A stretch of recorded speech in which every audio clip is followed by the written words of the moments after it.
Hey everyone, and welcome back to The Explainer. Today, we are getting into an absolute epic of a martial arts narrative. We're tracking the incredible journey of Dan Wong.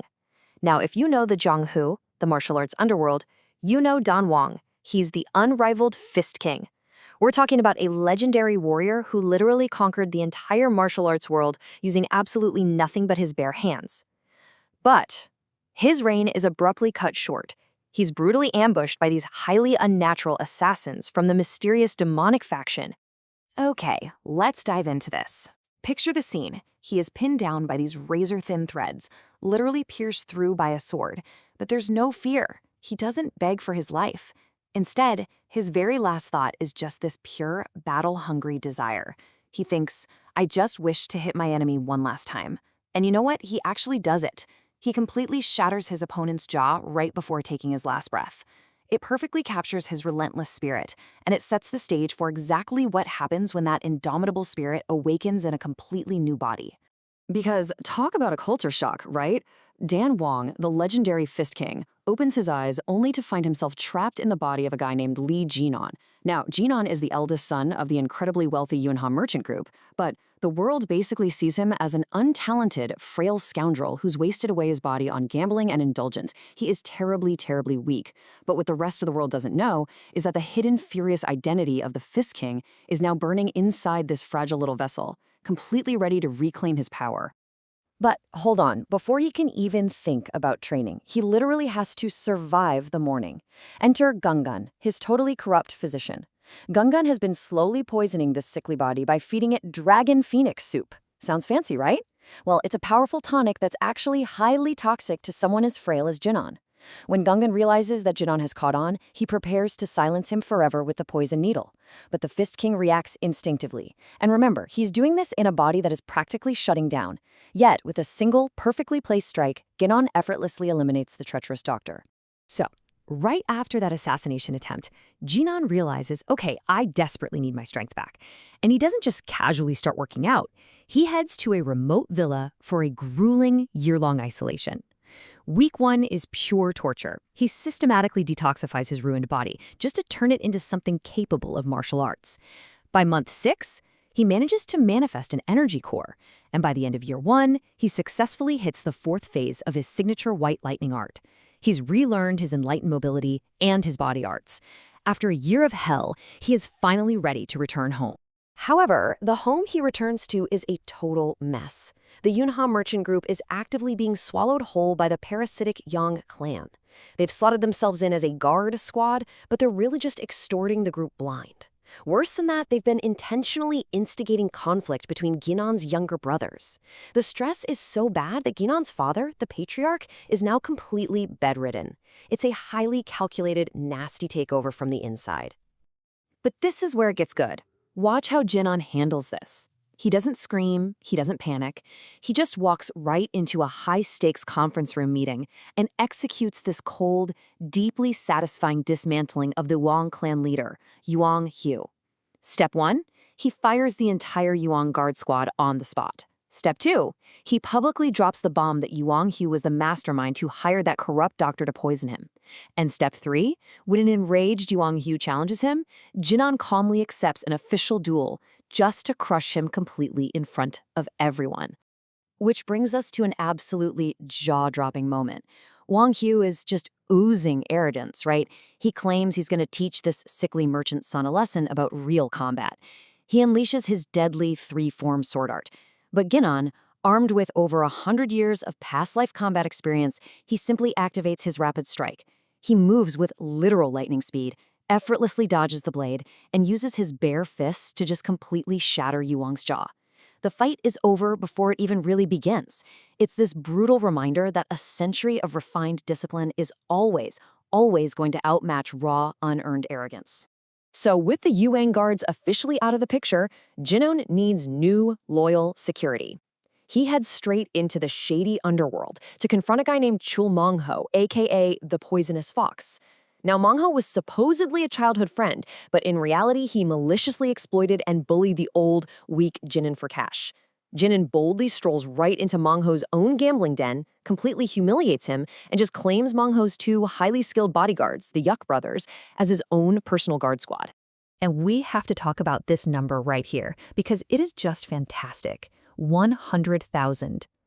Later on, the cowardly Mong Ho comes crawling back, begging Ginan to teach him martial arts so he can defend himself against other gangs. Ginan's response?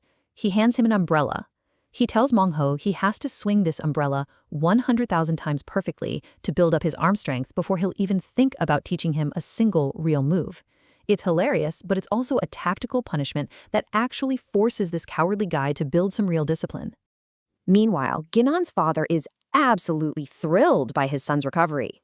He leverages the merchant group's vast wealth to procure an unbelievable haul of rare elixirs.